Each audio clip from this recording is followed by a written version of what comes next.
Olá, eu sou o professor Gabriel Massalá e nós daremos sequência no nosso estudo sobre o direito tributário. Na aula de hoje estudaremos o crédito tributário desde sua instituição até as hipóteses de suspensão previstas em nosso ordenamento jurídico. Quanto ao crédito tributário, importa sabermos conceituá-lo para compreendermos o instituto apresentado pelo direito tributário.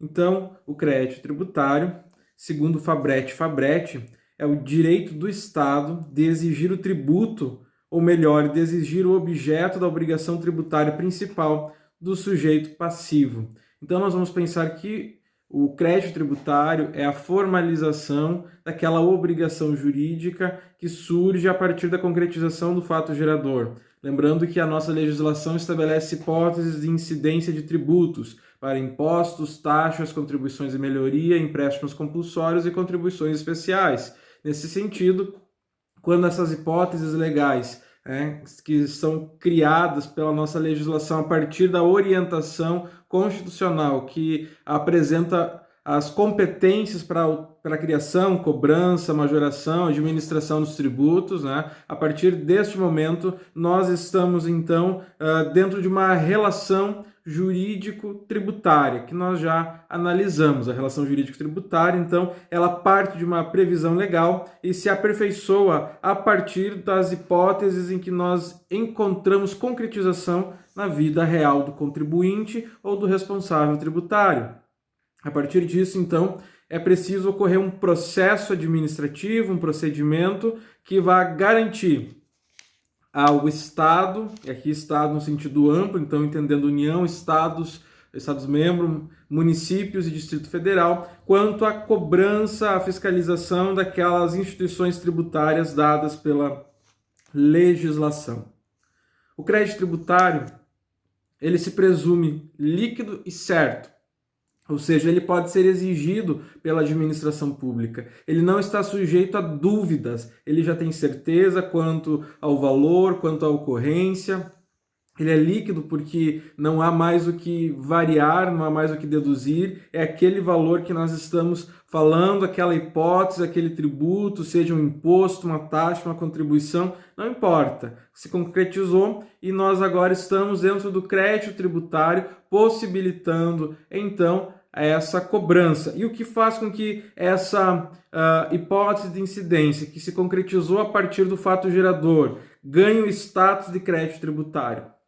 É um procedimento administrativo que nós chamamos então de lançamento. O lançamento é o que oficializa a ocorrência do fato gerador, o tornando exigível para o direito tributário quando se constitui um crédito tributário. Então, o lançamento está previsto no artigo 142 do Código Tributário Nacional e ele é um procedimento administrativo. Aqui nós vamos encontrar uma série de divergências tributárias sobre ser ou não ser um procedimento administrativo. Nós estamos entendendo que o é porque o próprio código utiliza essa nomenclatura. Então, ele é um procedimento administrativo realizado pelo fisco para verificar então a ocorrência ou não de um fato gerador e transformar a obrigação tributária existente em um crédito tributário.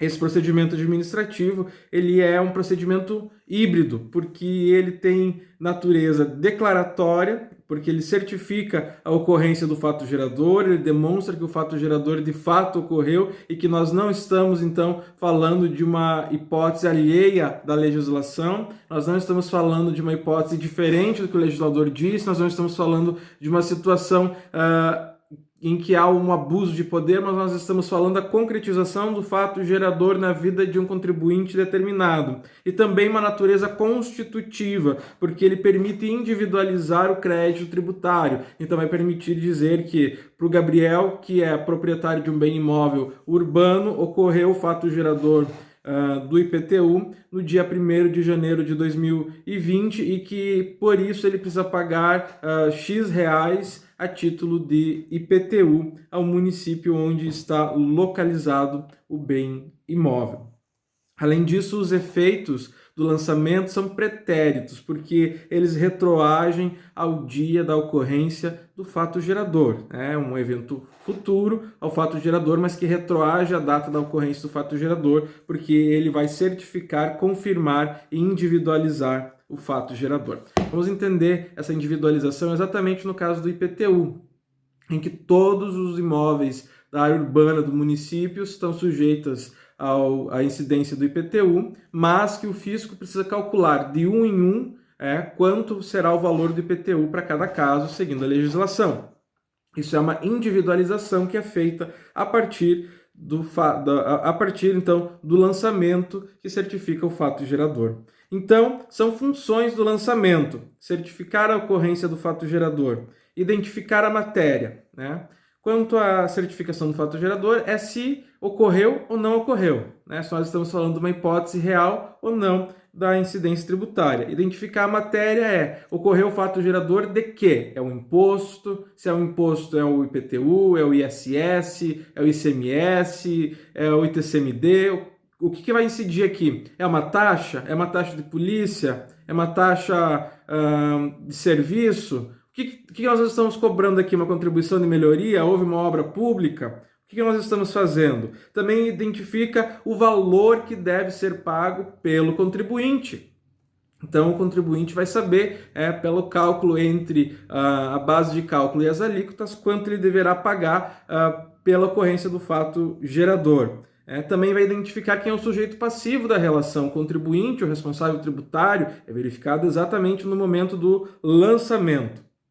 E, por fim, verifica se é o caso de uma aplicação de penalidade ou não. A penalidade ela pressupõe a ocorrência de um ilícito, geralmente vinculado ao não pagamento ou à não observância das obrigações acessórias, emissão de nota fiscal, anotação de livros, uma série de outros fatos. Temos também o e-social, por exemplo, que deveria ser preenchido pelos empregadores, e que por ali se faz a apuração, então, do quanto ele deve pagar. Veja só, a obrigação acessória ou secundária é aquela obrigação que ajuda o fisco a nos fiscalizar, ajuda a administração pública a verificar o que eu fiz, se ocorreu o fato gerador ou não, Então, é uma contribuição que nós damos ao ente que está nos tributando.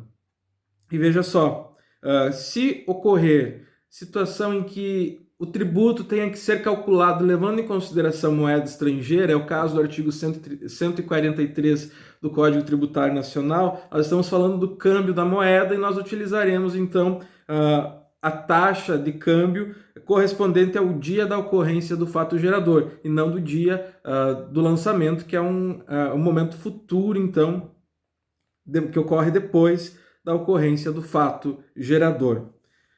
A administração pública precisa fazer o lançamento em até 5 anos da ocorrência do fato gerador, sob pena, então, de estar decaindo do seu direito, o que nós chamamos de decadência, que nós vamos analisar mais a fundo à frente, Então, o fato gerador, ele ocorre no mundo real, ocorre na vida do contribuinte, e o fisco, através de um procedimento administrativo que declara sua ocorrência e que determina, então, a individualização desse tributo, faz com que aquela obrigação tributária que iniciou com o fato gerador se torne um crédito tributário e possa ser exigido, então, pela administração pública.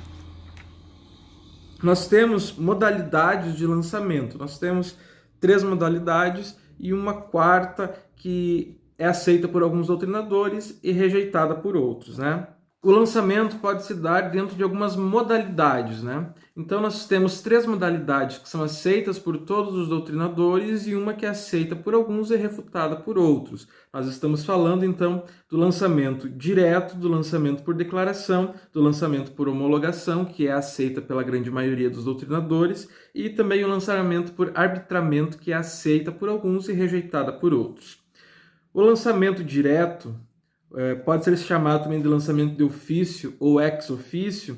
Ele se refere àqueles tributos que, para o lançamento, o fisco tem todas as informações e o contribuinte, então, não precisa participar. Nós estamos falando, por exemplo, do IPTU, em que o contribuinte ele não precisa levar informações da propriedade para o município. O fisco já possui a planta de valores com o valor dos imóveis, já sabe quem é o proprietário, já sabe quem é o responsável tributário, se for o caso, já sabe a alíquota, já sabe a base de cálculo, então ele mesmo faz o cálculo e lança, não há maiores mistérios, ele apenas notifica depois que já ocorreu o lançamento.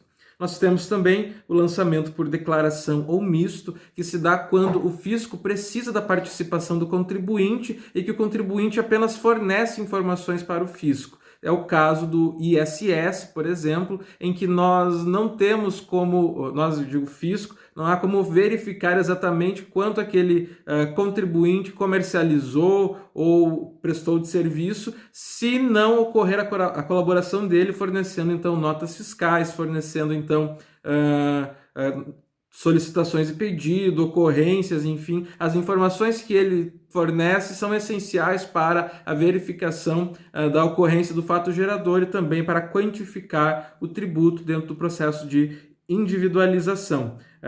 O lançamento por declaração está previsto no artigo 147 e ele é chamado então também de lançamento misto porque prevê a participação do contribuinte junto com o fisco. Nós temos também o lançamento por homologação ou autolançamento previsto no artigo 150 do CTN, que se refere àqueles tributos em que o contribuinte faz toda a atividade. O contribuinte lança as informações, verifica o quanto deve, verifica se houve ocorrência de uma penalidade e o fisco simplesmente recebe as informações, verifica e nessa verificação, se constatar algum erro, inicia um processo administrativo e, se não, ele realmente homologa aquela atividade. Essa homologação ela é expressa quando o fisco dá uma devolutiva para o contribuinte, diz: olha, contribuinte, você declarou aqui esse seu tributo, está tudo correto. Ou é tácita quando a administração pública simplesmente se silencia.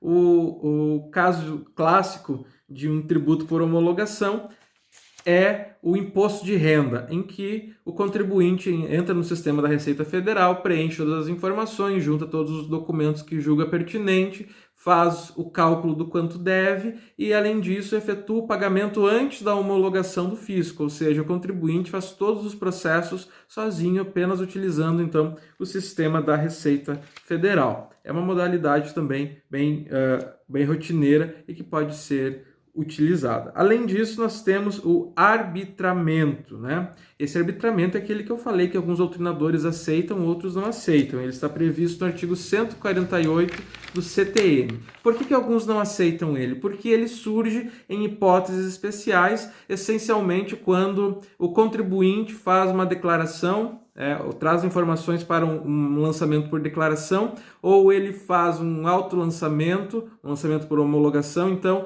junto ao fisco, sonegando informações, sonegando tributo, fazendo negócios fraudulentos, trazendo negócios simulados para enganar o fisco, uma série de elementos que são negativos. Então o fisco ele tem o poder de realmente rechaçar, negar aquele ato apresentado, desconsiderá-lo, então, e arbitrar o valor pelo qual deveria, então, o contribuinte tributar. É um processo administrativo e que não é uma situação muito interessante. Então ele aparece no mundo jurídico apenas em substituição ao sistema tradicional, o sistema correto, que deve ser o misto, ou a autodeclaração do lançamento através, então, do lançamento por homologação. Preste atenção nisso, ele não é uma espécie própria, ele age quando alguma informação está incorreta e que o contribuinte geralmente agiu com dolo para enganar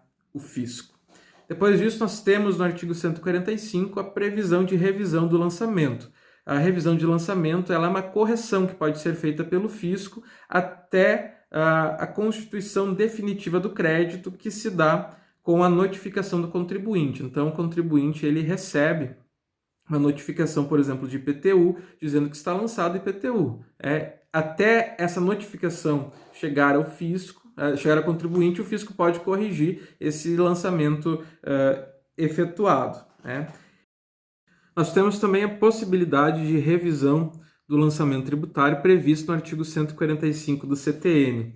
e ela pode se dar de forma livre até a notificação do contribuinte. A notificação do contribuinte, ela torna então o crédito tributário então definitivamente lançado, né? Então, até esse momento, ela pode ocorrer de qualquer maneira, desde que seguindo e observando o que pressupõe a legislação. A partir disso, ela só pode ocorrer com base em duas situações. A primeira situação é dada pelos artigos 145 e 149 do CTN e a segunda pelo 146. O 145 traz hipóteses em que o fisco poderá, então, depois de constituído o crédito, alterar, então, o lançamento por meio da revisão. Nós estamos falando, então, no caso de impugnação ao sujeito passivo, né? Então, eu sou notificado da ocorrência de um fato gerador contra a minha pessoa, então, de um lançamento, mas eu não sou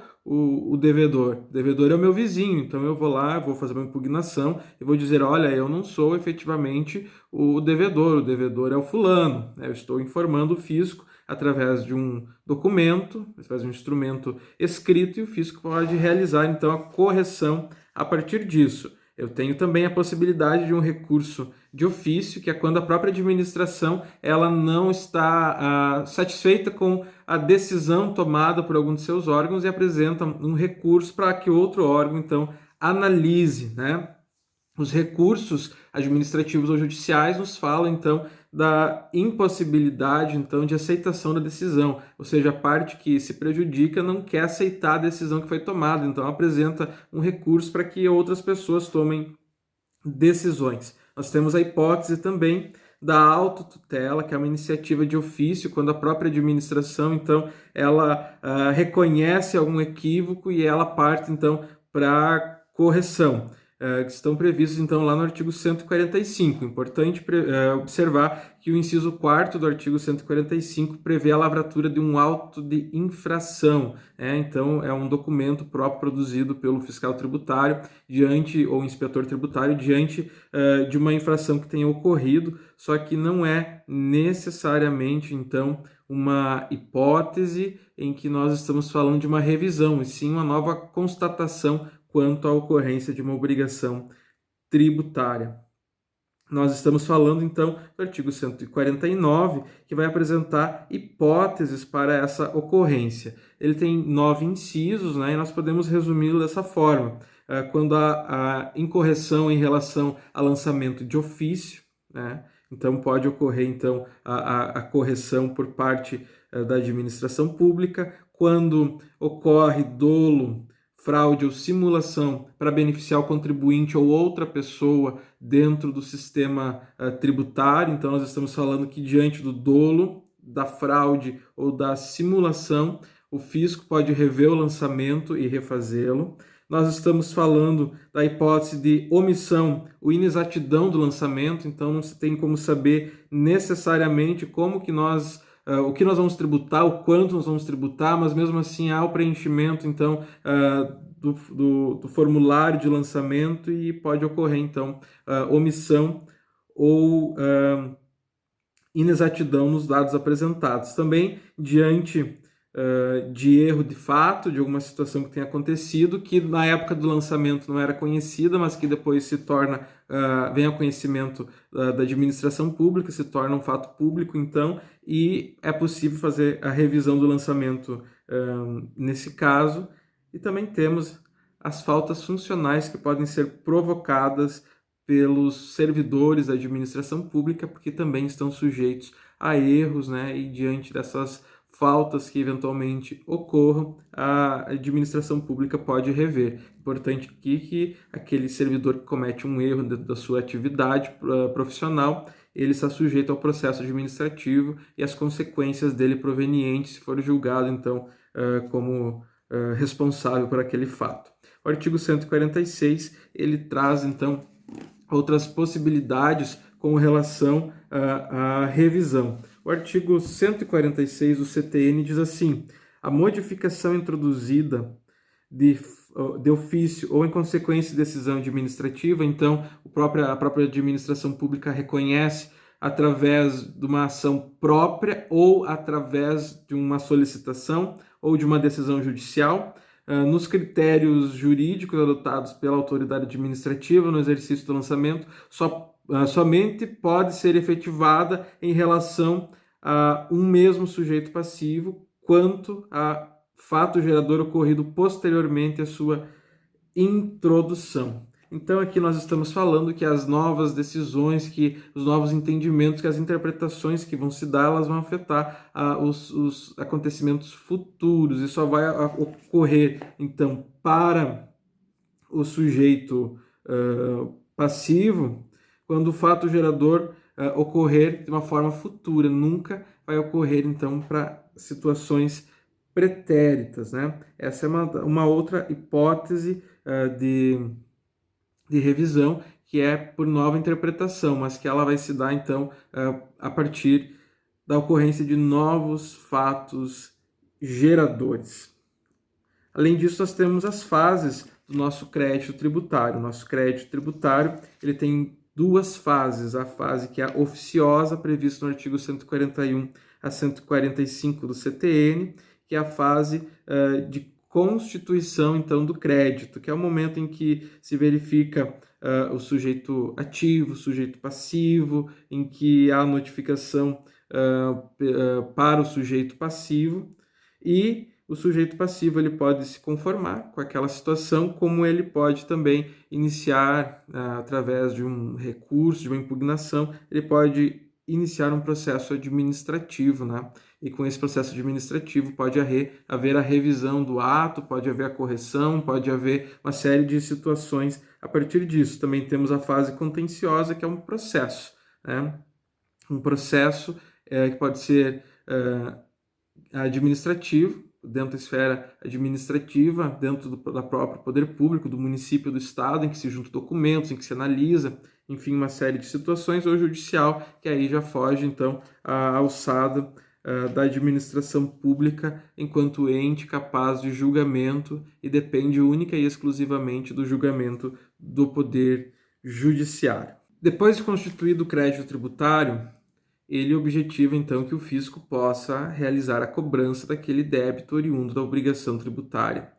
Porém, existem situações em que a executoriedade deste ato, ou seja, a possibilidade de cobrança daquele tributo, fique suspensa por algum período, né? Então, as únicas hipóteses de suspensão são dadas pelo nosso Código Tributário e não podem ser criadas por outro mecanismo. Elas são dadas, então, pela legislação. A suspensão da exigibilidade do crédito tributário, ela retira a exigibilidade, suspende, então, a exigibilidade, algo que fica pairando, algo que não pode ocorrer, mas não modifica a natureza do tributo. A ocorrência do fato gerador continua, então, existindo, o direito continua existindo, mas está suspenso. É apenas uma alteração no efeito, então, do crédito tributário, mas não propriamente no crédito tributário já constituído. Nós temos algumas hipóteses para isso. Nós temos a moratória prevista nos artigos 152 e 155 do CTN, que é uma dilação do prazo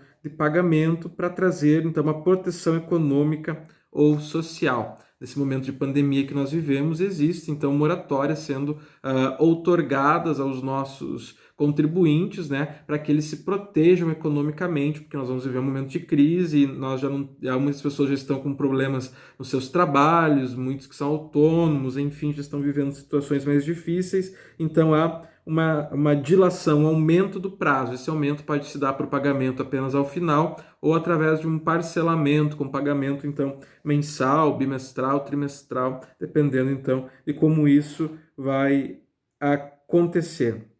Ele pode ser, então, individual, nos termos do artigo 152, inciso 2º, quando a pessoa jurídica de direito público concede, então, efetiva, então, esse benefício da moratória, ou geral, a partir do artigo 152, inciso 1º, em que não há uma ação direta do poder público, né, porque ele não precisa efetivar, é apenas a aplicação da lei que garante essa situação. Também poderá ser de forma automática, quando o órgão público, né, o ente público que possui autonomia para a instituição e cobrança do tributo concede, então, moratória, exemplo, o município concedendo moratória para o IPTU, quanto heteronoma, que se dá quando a União concede moratória que alcança os tributos que são de estados, municípios, o Distrito Federal, fugindo, então, diretamente da sua alçada e tocando a alçada de outro ente. E nesse caso ela pode ser geral também, ocorrendo para todo o Brasil, ou por regiões, pensando na região sul, sudeste, por exemplo, em que poderia acontecer. Nós temos que verificar que o artigo 154 determina que apenas os créditos tributários devidamente constituídos podem ser objeto de moratória, então aquele crédito que não está ainda lançado, que o contribuinte não foi notificado, não pode constituir então a moratória, e também nós temos a possibilidade prevista no artigo 155 para a anulação da moratória, né? Nós não falamos de revogação, mas sim de anulação, né? O artigo 155 diz assim: a concessão da moratória em caráter individual não gera direito adquirido e será revogado de ofício sempre que se apure o benefício que o beneficiado não satisfazia ou deixou de satisfazer as condições ou não cumpria ou deixou de cumprir os requisitos para a concessão do favor, cobrando-se o crédito acrescido de juros e mora, com imposição de penalidade cabível nos casos dolo ou simulação do benefício ou de terceiro em benefício daquele, sem imposição de penalidade nos demais casos.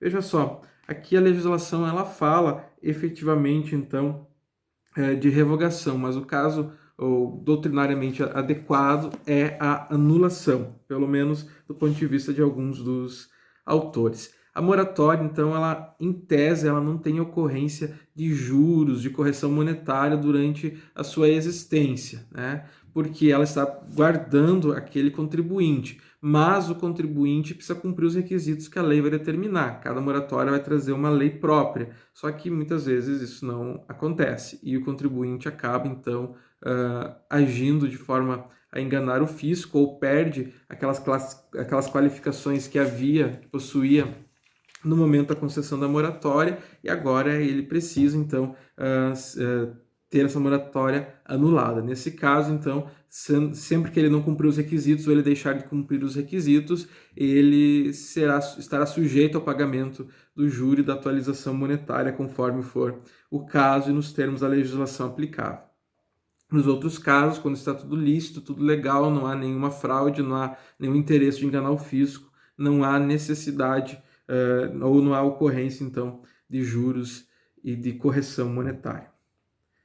Essa é a primeira hipótese, a moratória. Depois nós temos o depósito do montante integral. O depósito do montante integral é uma faculdade dada ao contribuinte para que ele entregue à administração pública ou ao Poder Judiciário o valor total que ele deveria pagar para que haja uma discussão. Então, eu tenho que pagar o meu IPTU aqui no meu município, eu faço um depósito junto ao município do que eu preciso pagar, do valor integral, e vou discutir se o valor está certo ou está errado. Eu faço um depósito judicial e vou discutir na justiça se está correto ou está errado. É um direito que o contribuinte tem e, enquanto não ocorrer o julgamento administrativo ou judicial, o crédito não será exigível. Mas veja só, o dinheiro já está dado para a administração pública ou está numa conta judicial. Esse dinheiro, caso o contribuinte ganhe aquela discussão, vai ser devolvido total ou parcialmente nos termos do que ele estiver pedindo, do que ele ganhar. O depósito tem que ser sempre integral e em dinheiro. Nós teremos a súmula 112 do STJ e a súmula vinculante número 28 da STF nos diz que não é preciso depositar, então, valores para discutir matéria tributária. Só é necessário depositar caso o contribuinte queira a suspensão, então, da cobrança. Se ele não se importa com a suspensão, então não é necessário fazer o pagamento.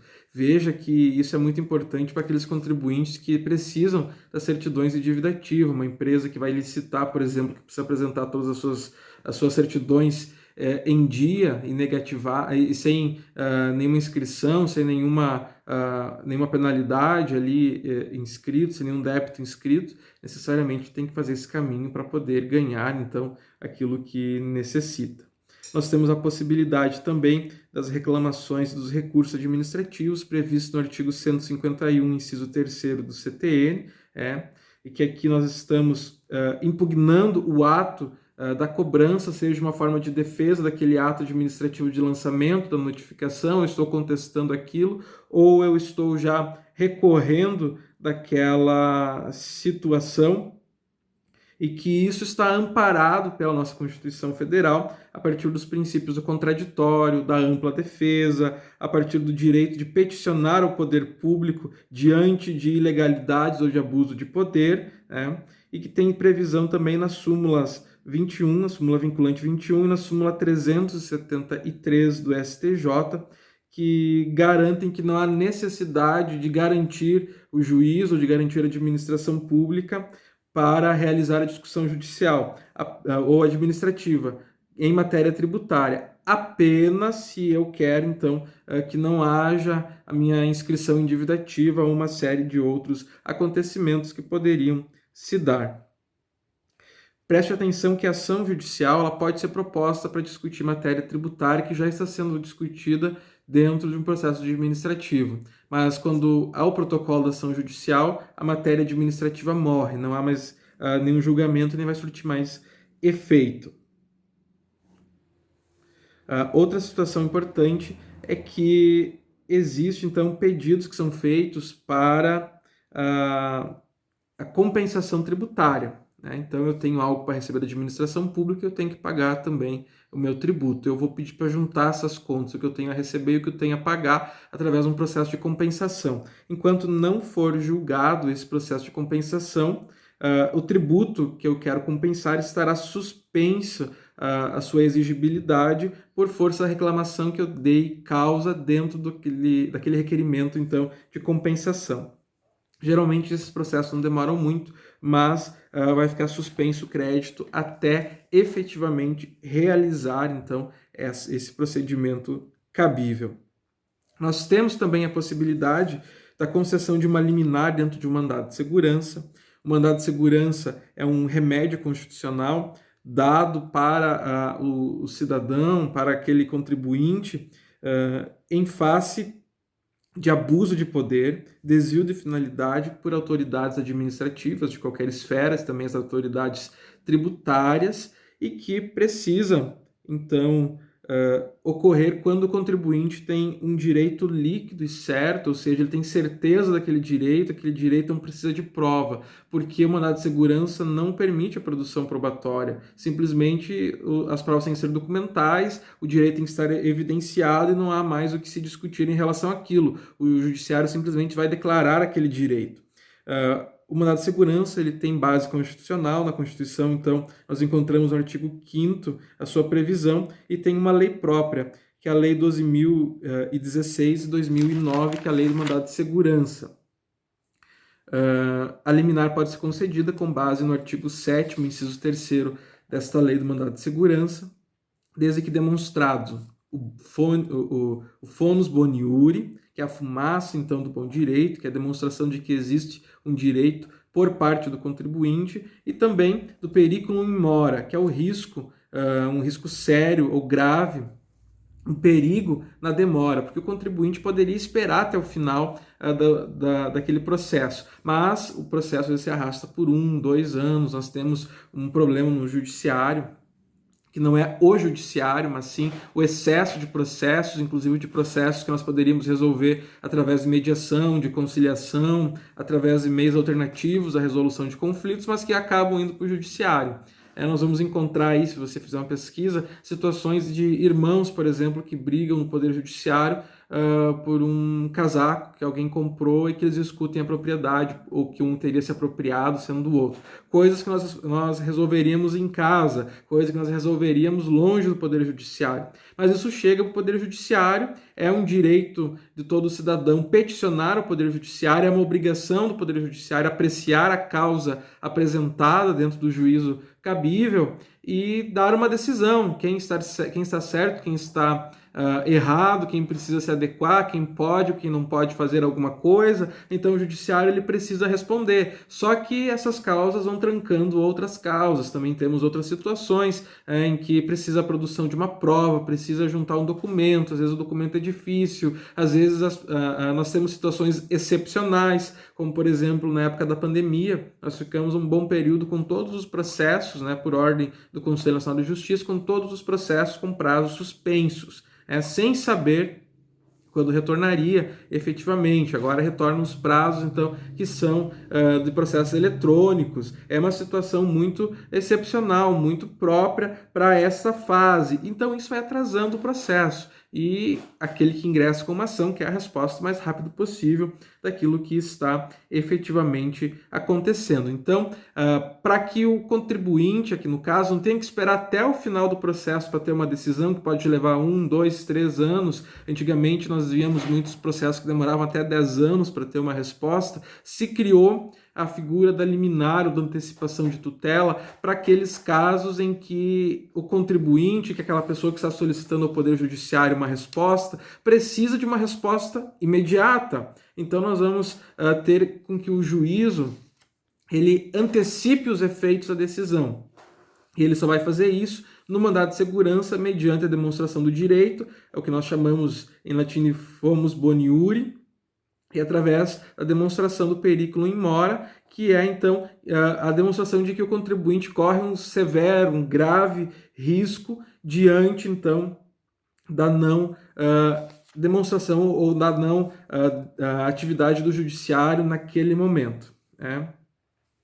Perceba, então, que é possível realizar isso, é possível ganhar uma liminar, como nós popularmente conhecemos. Essa liminar vai suspender os efeitos da exigibilidade daquele nosso tributo que nós discutimos até efetivamente o final da discussão do processo. E aí, se o contribuinte ganhar, vai ter outro caminho, e se perder, o processo ele vai, então, ser extinto, com a conformidade das partes, e o crédito volta a ser exigido. Perceba que isso ocorre muito, Então, nós temos, às vezes, uma cobrança que está ocorrendo, ingressa na justiça, o judiciário manda suspender até o final do processo, para não prejudicar o contribuinte que demonstra ter direito àquela situação. Isso pode ser utilizado para conseguir certidões, aquelas empresas que precisam licitar, ocorreu uma ilegalidade, ocorreu uma situação especial. Eu tinha, então, uma situação em que uma empresa precisava de uma certidão negativa para apresentar para um órgão público para poder, então, dar prosseguimento num processo administrativo, mas nós não conseguíamos, em função da pandemia, havia um problema no sistema e não gerava a certidão, mesmo já estando com todos os débitos quitados, todos os débitos em dia há mais de 2 meses. Então, assim, era uma situação excepcional, Então, entra com mandado de segurança para que seja emitida a certidão que é cabível.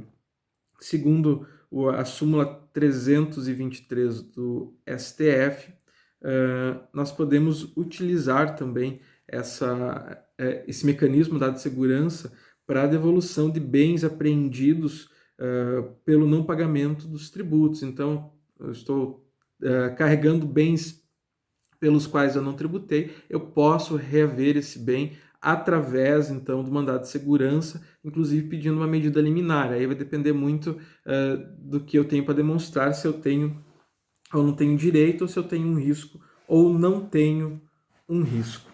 Além disso, nós temos também outras formas de ações. O mandado de segurança é uma ação própria, para quando não precisa prova e para quando os direitos estão evidenciados. Mas nós também temos a tutela em outras ações, que é quando nós ganhamos liminar em outras ações que são previstas, né, dentro do nosso sistema jurídico. A liminar aí vai ser regulada pelos artigos 300 a 311 do CPC, do Código de Processo Civil, que traz a ideia de tutela de urgência ou de evidência para o nosso ordenamento jurídico, né? E também nós temos a previsão no artigo 151, inciso 5º do CTN. Nesse caso, também nós temos que demonstrar alguns requisitos para não esperar até o final do processo, mas para que a resposta do judiciário venha de forma imediata ou o mais rápido possível, que é a probabilidade do direito, a probabilidade que ao final do processo aquela pessoa que está solicitando a medida liminar ganhe o que ela está solicitando, ou seja, que no curso do processo ela possa provar isso, ela possa trazer elementos que convençam o juízo, e também o perigo de dano ou do resultado útil do processo. Então, o perigo de dano é, se eu não ganhar essa medida, eu terei essa consequência que é severa.